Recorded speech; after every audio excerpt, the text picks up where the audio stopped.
fans of high-quality entertainment. This is about an article that was posted on the NBC News website. They have this. The NBC News has a website called Think, where people post their thoughts. And so this singer-songwriter, Jeff Slate, wrote this about Paul Simon. And it's fairly long, so I'll leave a link for it below the video if you want to read the whole thing. So I'm just going through some of the highlights of what he said, or the lowlights. And I'll give you my opinion at the very end. So Jeff Slate states, Paul Simon sold his catalog to Sony for millions. He'll still end up a historical footnote to Dylan. Always a ruthless operator, Simon no doubt saw the sale by Dylan to the rival company as a golden opportunity. Surely the brass at Sony, which owns Columbia, wouldn't want to also lose Simon's lucrative publishing catalog, which includes his classics with Art Garfunkel like Bridge Over Troubled Water and The Sound of Silence, as well as solo hits like Still Crazy After All These Years and You Can Call Me Al. More than 400 titles in all.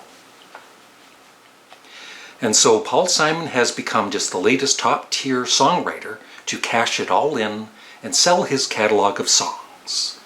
In the past several months, along with Dylan's sale, reported at $400 million, artists from Neil Young to Stevie Nicks have sold all the publishing rights. For the average listener, that means you'll be hearing Paul Simon songs in not just the usual places, like films, Spotify, and YouTube, but also on TikTok and whatever comes next, plus most likely in commercials hawking Cadillacs to Kit Kat bars. What Simon and his contemporaries are selling are the copyrights for the songwriting, which are very different from the rights to the recordings he made with Garfunkel or as a solo artist. Simon is reported to have owned his songwriting catalog outright, and Sony is reported to have purchased 100% of the rights to his songs. Then he goes on, he says about, it may feel as though he's saying screw you to all the folk-loving fans who grew up with him, blah, blah, blah. Simon has never worried about Simon has never worried about what anyone thinks of him. Remember, this is the guy who, when the mood struck him, broke Art Garfunkel's heart countless times over the last 60 years. And then he mentions about a domestic violence charge from 2014. And let's face it, Simon hasn't had any kind of hit in more than a decade. And he is hardly part of the cultural firmament, I said it right the first time, anymore. At his age, looking down the barrel of his dwindling ability to perform, not to mention the unrelenting march of time and history that has already begun to make his music into little more than a period curio. It's probably the smart move to take the money and run. There's another darker reality assuredly at work.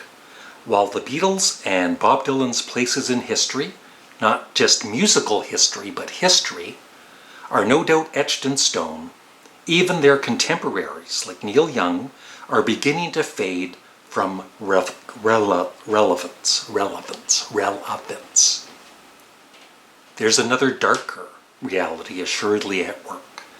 While the Beatles and Dylan's places in history, not just musical history, but history, are no doubt etched in stone, even their contemporaries, like Young, are beginning to fade from relevance. It's hard to imagine that in 200 years or more, when historians dig into the culture of the late 20th century, anyone but the Beatles and Bob Dylan will be worth more than a passing mention. That means Young and Joni Mitchell and Bruce Springsteen and, of course, Paul Simon, all giants in their day, will be no more than footnotes, at best, to Dylan and the Beatles. If only because history is a blunt instrument and doesn't have room, or at least not in the broadcast sense, for subtlety.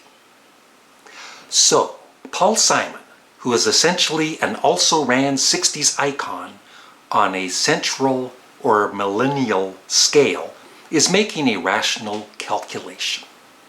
He's cashing out while he can in the hope that the broader commercialization of his greatest works might just secure him a better place in history, if even temporarily, no matter how sad an indictment of our times that may be.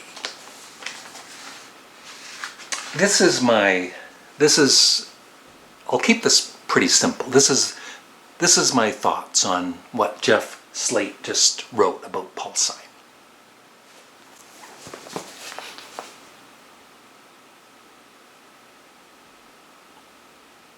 Thanks for watching. Have a great day. Bye. What's that smell? Ugh.